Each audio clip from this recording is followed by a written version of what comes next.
Good morning students. आज हम class 12 Hindi medium का चैप्टर 14 का फर्स्ट क्लास स्टार्ट कर रहे हैं। सर फर्स्ट लेक्चर यानी पहला लेक्चर है। इसमें हम जो चैप्टर 14 है वो किस चीज़ के बारे में है, आपकी बायोमॉलिक्यूल्स के बारे में है। बायोमॉलिक्यूल का मतलब जैव अणुओं के बारे में है, ठीक है।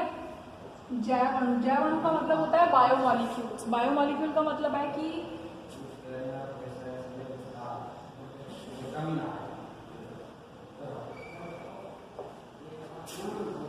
ठीक है।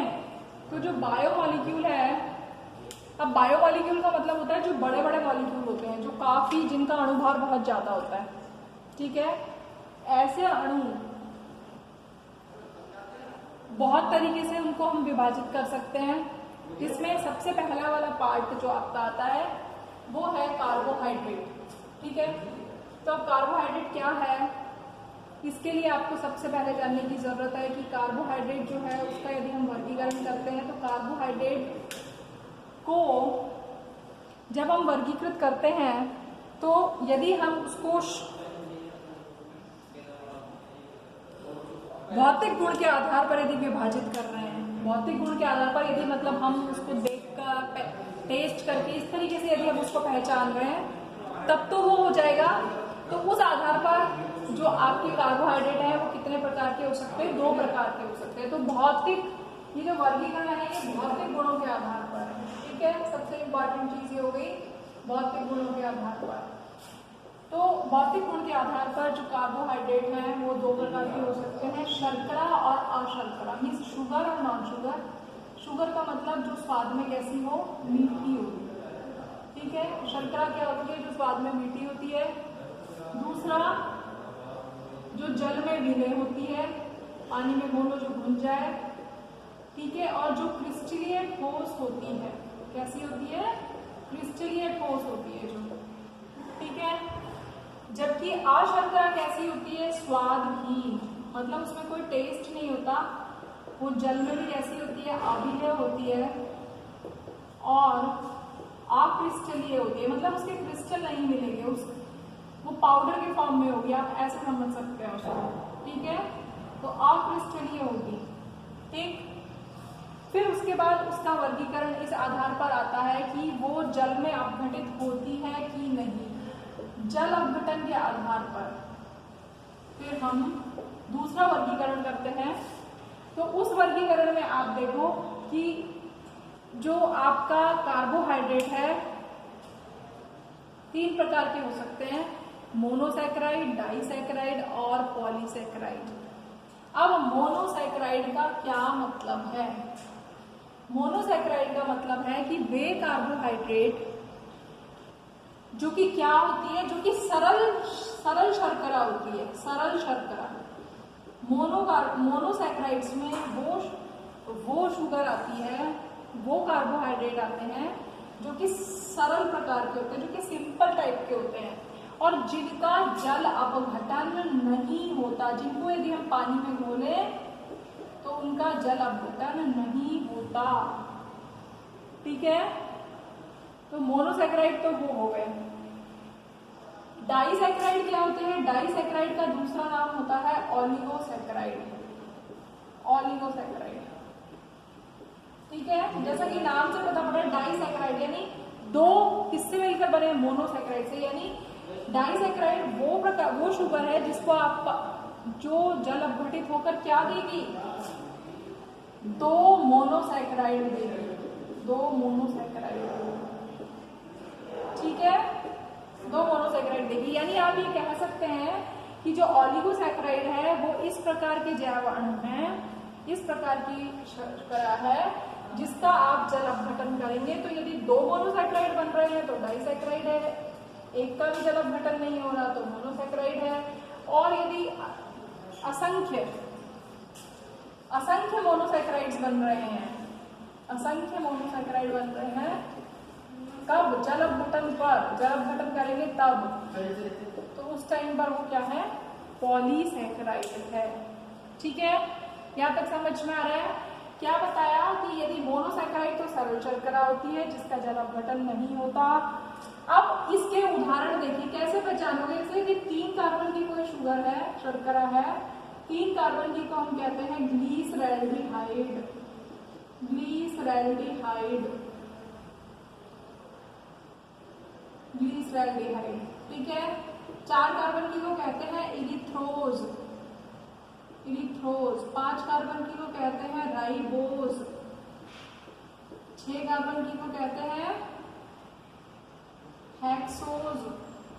हेक्सोज में भी आप कह सकते हो, मतलब 6 कार्बन की है तो, जैसे ग्लूकोज, ठीक है।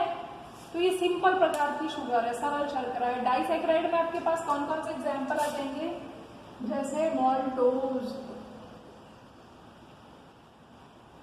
Sucrose, lactose. ये जो शुगर है, ये सारी की सारी शर्कराएं कौन सी प्रकार की हैं, डाइसैकेराइड है। उसके बाद आपके पास आती है पॉलीसैकेराइड। जैसा कि नाम से पता पड़ रहा है, पॉली, पॉली का मतलब होता है बहुत, बहु जहाँ पे नाम मिलता है, बहु का मतलब मैनी। तो पॉलीसैकेराइड क्या है, वो सैकेराइड जिसमें असंख्य मोनोसैकेराइड्स हैं, ठीक है।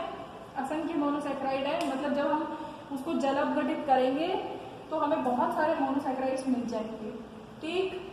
फिर उसके बाद आपका फर्स्ट टॉपिक जो है वो स्टार्ट होता है, जिसे हम कहते हैं ग्लूकोज, ठीक है।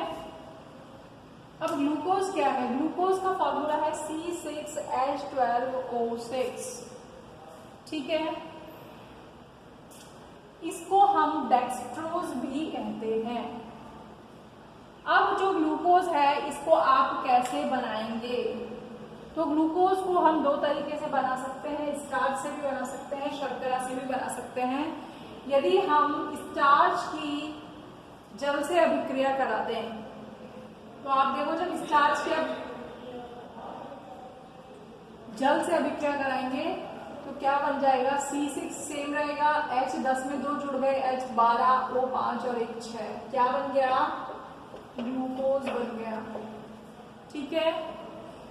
यदि हमने शर्करा ली, शर्करा का मतलब चीनी, जिसका फॉर्मूला है C12H22O11, और इसका क्या किया, जल अपघटन किया, जल में घोला, तो क्या बनेगी, एक तो बनेगी ग्लूकोज और एक बनेगी फ्रक्टोज, ठीक है। अब जो ग्लूकोज है, उस ग्लूकोज की जो संरचना है वो संरचना ऐसी है, ठीक है। यहाँ पर मैंने एक संरचना बनाई है, ये संरचना ढंग से देखिएगा, जिसमें 6 कार्बन है। देखिए, 1 कार्बन, 4 ये कार्बन, 4 और 1 5 और 1 6 कार्बन है, ठीक है। तो C6 हो गए, हाइड्रोजन की वैलेंसी पूरी हो रही है, देखो 4 और 4 8 और 2 10 11 और 1 12, और ऑक्सीजन कितने हो गए, 4 और 2 6, ठीक। अब आप जब ग्लूकोज की अभिक्रिया कराएंगे, किससे, अब हम ग्लूकोज की रासायनिक अभिक्रियाओं के बारे में पढ़ रहे हैं कि जब हम रासायनिक अभिक्रिया कराएंगे तो देखिए, यदि हम HI के साथ अभिक्रिया करते हैं, तो HI के साथ अभिक्रिया करने पर ग्लूकोज क्या बनाता है, हेक्सेन बनाता है। और यदि हेक्सेन बन रहा है तो इसका मतलब है, हेक्सेन क्या होता है, एक सीधी श्रृंखला होती है, यानी ये जो अभिक्रियाएं की है, ये रासायनिक अभिक्रिया इस चीज को बता रही है कि ग्लूकोज की संरचना कैसी है, ग्लूकोज में क्या क्या है, हमें ये पता नहीं है। तो HI से अभिक्रिया करने पर M हेक्सेन बनता है, जो कि ये बताता है कि 6 कार्बन की सीधी श्रृंखला है ग्लूकोज में, ठीक है। तभी तो N हेक्सेन बना, नहीं तो और भी हेक्सेन बन सकते थे, आइसो हेक्सेन बन सकता था, नियो हेक्सेन बन सकता था, ठीक है। दूसरी अभिक्रिया है, हमने किससे कराई, हाइड्रोक्सिल अमीन से। अब हाइड्रोक्सिल अमीन से, आपने हाइड्रोक्सिल अमीन से इससे पहले अभिक्रिया पढ़ी है, कौन से यौगिक हाइड्रोक्सिल अमीन से अभिक्रिया करते हैं, कार्बोनिल यौगिक करते हैं। यानी यदि कार्बोनिल यौगिक होगा, कार्बोनिल का मतलब एल्डिहाइड या कीटोन ग्रुप यदि उपस्थित है तो वो हाइड्रोक्सिल अमीन से अभिक्रिया कर लेगा।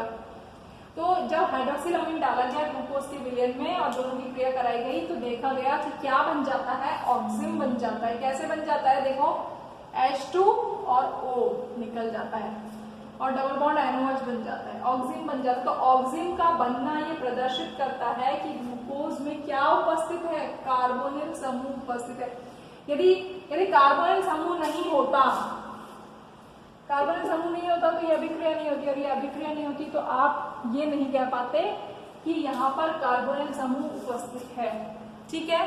ठीक इसी तरीके से HCN, hydrogen cyanic, HCN hydrogen cyanide से जब हम अभिक्रिया करते हैं तो हम क्या कर देखते हैं कि क्या जुड़ जाता है। अरे तो सिंपल अभिक्रिया है। CHO का मतलब क्या आपको बताई हुई है, CHO। O की विद्युत ऋणता ज्यादा है, इस पर माइनस चार्ज, इस पर प्लस चार्ज, तो यदि HCN जोड़ेंगे H पर प्लस, इसके ऊपर माइनस, तो प्लस कहाँ जाएगा, यहाँ जाएगा, तो OH बन जाएगा और CN यहाँ जुड़ जाएगा। तो क्या यौगिक बनेगा, साइनोहाइड्रीन। साइनोहाइड्रीन। ठीक है। तो ये दोनों अभिक्रियाएं प्रदर्शित करती हैं कि ग्लूकोज में क्या उपस्थित है, कार्बोनिल समूह उपस्थित है। फिर ब्रोमीन जल के साथ जब हम अभिक्रिया करते हैं, जो कि एक दुर्बल प्रकार का ऑक्सीकारक है, तो हम देखते हैं कि ऑक्सीकरण हो जाता है ग्लूकोज का, और जो ऊपर CHO ग्रुप था, जो क्रियात्मक समूह था, वो किसमें बदल जाता है, अम्ल में बदल जाता है, अम्ल में बदल जाता है। तो कौन सा अम्ल बनता है, ग्लूकोनिक अम्ल बनता है। तो ग्लूकोनिक अम्ल का बनना, यदि ये कार्बोक्सिलिक अम्ल बन रहा है, बाकी मतलब ये ग्लूकोनिक अम्ल बन रहा है, तो ग्लूकोनिक अम्ल का मतलब ये चीज जो है वो कार्बोक्सिलिक अम्ल में बदल रही है। ये कार्बोक्सिलिक अम्ल में कब बदलेगी, आपको पता है, एल्डिहाइड का जब ऑक्सीकरण होता है तभी ऐसा होता है। ठीक है। किसी भी एल्डिहाइड, ये एल्डिहाइड ग्रुप है, इसका यदि हम ऑक्सीकरण करेंगे तो किसमें बदल जाएगा, अम्ल में बदलेगा। तो ये बनना, ग्लूकोनिक एसिड का बनना किस चीज को बताता है कि ग्लूकोज में कौन, कार्बोनिल समूह में भी क्या चीज उपस्थित है, एल्डिहाइड उपस्थित है। समझ में आ रहा है, एल्डिहाइड है। कीटो ग्रुप ने, कार्बोनिल समूह में दो चीज हो सकती है, या तो एल्डिहाइड हो सकता है या तो कीटो हो सकता है। तो यहाँ पर क्या उपस्थित है, एल्डिहाइड समूह उपस्थित है कार्बोनिल में भी। ये तो आपसे ये पूछा जा, इस तरीके से क्वेश्चन पूछेगा, वो अभिक्रिया बताइए जो कि जिससे पता पड़ता है कि ग्लूकोज में एल्डिहाइड समूह उपस्थित है। तो आपको ध्यान होना चाहिए कि दुर्बल ऑक्सीकारक ब्रोमीन वाटर से जब हम अभिक्रिया करेंगे तब ही बनेगा मात्र ग्लूकोनिक एसिड। ठीक है। फिर आपने क्रिया किससे कराई, एसिटाइल क्लोराइड से करा लो या फिर एसिटिक एनहाइड्राइड से करा लो। जब आप एसिटाइल क्लोराइड से अभिक्रिया कराएंगे तो देखो सबके पास H है, इसको छोड़ दो, इसके अलावा इसके पास 4 H है, इसके पास H है, इसके पास H है, तो ये क्या निकल जाएगा, HCl निकल जाएगा, ये H और ये Cl। तो Cl यदि हटेगा तो क्या जुड़ जाएगा, COCH3 समूह जुड़ जाएगा। देखो COCH3 समूह, COCH3 समूह। ठीक है। तो 4 और 1 5, तो क्या बन गया, ग्लूकोज पेंटा एसीटेट बन गया। अब ग्लूकोज पेंटा एसीटेट जो बन रहा है किस चीज को बता रहा है, ग्लूकोज पेंटा एसीटेट इस चीज को बता रहा है कि जो ग्लूकोज की संरचना है उसमें क्या उपस्थित है, 5 OH समूह उपस्थित है। क्या उपस्थित है, 5 OH समूह उपस्थित है। ठीक है। क्योंकि OH समूह जो है वही अभिक्रिया करेंगे, एल्डिहाइड समूह ही अभिक्रिया करता है, ये अल्कोहल की अभिक्रिया है। ठीक है। और अल्कोहल की भी कौन सी वाली अभिक्रिया, OH बंध विदलन की अभिक्रिया है। ये वाला बंध टूटता है, ये H निकलता है, तो ये H और Cl निकल जाते हैं, 5 OH समूह हो गए। ठीक है। अब यदि हम क्या करें, अब आगे की अभिक्रिया फिर से क्या बताती है, तो 5 OH समूह होते हैं, ये पता पड़ गया। अब आपने क्या किया, अब आपने ग्लूकोज का ऑक्सीकरण किया। अब की बार आपने क्या लिया, ऑक्सीकारक के रूप में कंसंट्रेटेड HNO3 लिया। तो जब आप कंसंट्रेटेड HNO3 का मतलब है सांद्र HNO3 लिया, तो आप देखेंगे कि जब आप प्रबल ऑक्सीकारक लेते हैं तो ऊपर, ऑक्सीकारक का काम क्या है, ऑक्सीकरण करना, तो ऊपर तो अम्ल बनेगा ही बनेगा, नीचे वाला समूह भी अम्ल में बदल जाएगा। देखो ऊपर तो अम्ल बना ही वाला, नीचे भी बदल गया अम्ल में। ठीक है। एक अभिक्रिया आपने दुर्बल ऑक्सीकारक से ऊपर कराई थी, यहाँ पर सिर्फ ऊपर वाला ही अम्ल में बदला था, नीचे वाला नहीं बदला था। तो नीचे वाले का बदलना, यानी नीचे वाला कार्बोक्सिलिक अम्ल बनता है तो क्या फॉर्म हो जाता है, सैकरिक एसिड बन जाता है, जो ये बताता है कि प्राथमिक अल्कोहलिक समूह उपस्थित है। ये वाला समूह जो है, ये कौन सा समूह है, ये प्राथमिक अल्कोहलिक समूह है, ठीक है। तो प्राथमिक अल्कोहलिक समूह है, ये इस चीज को बताता है, ठीक। तो ये सारी की सारी अभिक्रियाएं कौन कौन सी, नंबर 1, नंबर 2, ये दोनों तो एक ही है, फिर नंबर 3, नंबर 4, नंबर 5, ये जो 5 अभिक्रियाएं हैं, ठीक है। इसके अलावा, ठीक है, ये 5 अभिक्रियाएं जो है ये ग्लूकोज की संरचना कैसी है इसको बताने में काफी हद तक सफल रही कि क्या क्या हो सकता है ग्लूकोज में। इसके अलावा ग्लूकोज और अभिक्रियाएं भी करता है, जैसे यदि ग्लूकोज को आप फैलिंग विलयन से कराएंगे, फैलिंग विलयन हमने पढ़ा है कीटोन चैप्टर में, जो कि फैलिंग ए फैलिंग बी से मिलकर बना होता है, एक कॉपर सल्फेट का एक्वस जलीय विलयन होता है, एक रॉशल सॉल्ट होता है, ठीक है। तो फैलिंग विलयन में जब हम डालते हैं तो हम देखते हैं कि ग्लूकोज का ऑक्सीकरण हो जाता है, मतलब फैलिंग विलयन को अपचयित कर देता है और लाल रंग का अवक्षेप बनता है। कैसा अवक्षेप बनता है, लाल रंग का अवक्षेप बनता है Cu2O का, ठीक है। और यदि ग्लूकोज को हम टॉलन अभिकर्मक से अभिक्रिया कराएं तो हम देखते हैं कि रजत दर्पण बनता है। क्या बनता है, रजत दर्पण बनता है। तो जब हम ग्लूकोज की अभिक्रिया फैलिंग विलयन और रजत दर्पण, फैलिंग विलयन और टॉलन के साथ करते हैं तो हम देखते हैं कि ग्लूकोज आसानी से क्या हो जाता है, ऑक्सीकृत हो जाता है, आसानी से ऑक्सीडाइज हो जाता है, ठीक है। इसके अलावा यदि हम और अभिक्रिया देखिए तो ये वाली अभिक्रिया देखिए, ये अभिक्रिया जो है इट्स एन इम्पॉर्टेंट रिएक्शन। कौन सी वाली, अब हो रहा है अपचयन, कि ग्लूकोज का यदि हम क्या कर दें, अपचयन कर दें। तो जब हम ग्लूकोज का अपचयन करते हैं किसकी उपस्थिति में, सोडियम मरकरी की उपस्थिति में, तो अपचयन करने का मतलब होता है हाइड्रोजन का जुड़ना।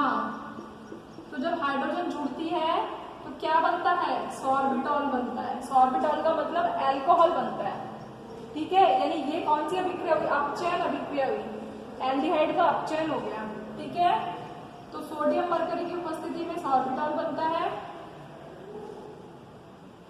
फिर उसके आगे है अभिक्रिया जो कि सबसे इंपॉर्टेंट अभिक्रिया है, कि यदि हम ग्लूकोज की अभिक्रिया किससे करा दें, फेनिल हाइड्रेजिन से करा दें, C6H5NH2 से करा दें।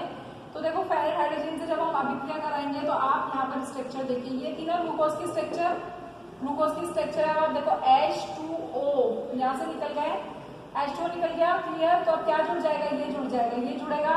तो अब आप देखो कैसे बना, इसका मतलब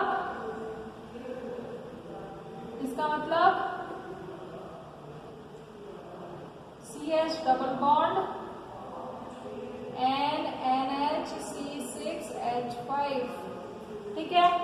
अब की बार आपके पास ये बन गया जब फेनिल हाइड्रोजन से आपने अभिक्रिया कराई। अब जब आप ग्लूकोज की दूसरे फेनिल हाइड्रोजन से अभिक्रिया कराएंगे तो अब आप देखो अब की बार क्या होगा, अब की बार क्या क्या बाहर निकलेगा, इसकी अभिक्रिया इससे करा रहे हैं, इन दोनों की अभिक्रिया हो रही है। अब की बार पहले ग्लूकोज की इससे अभिक्रिया कराई, ये उत्पाद बना, इसकी फिर एक फेनिल हाइड्रोजन से अभिक्रिया करा रहे, तो अब की बार देखो एक तो बनता है C6H5NH2, ये तो बाहर ही निकल जाता है, ठीक। और यहाँ पर ये NH जो है ये इस H और इस H, इन दोनों H को H के साथ क्रिया करता है और NH की बाहर निकल जाती है, ठीक। अब क्या बचता है आपके पास, आपके पास बचता है C6H5,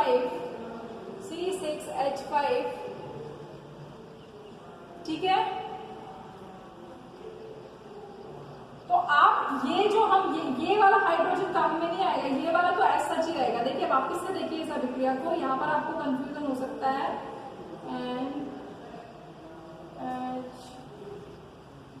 H2O निकला है ना,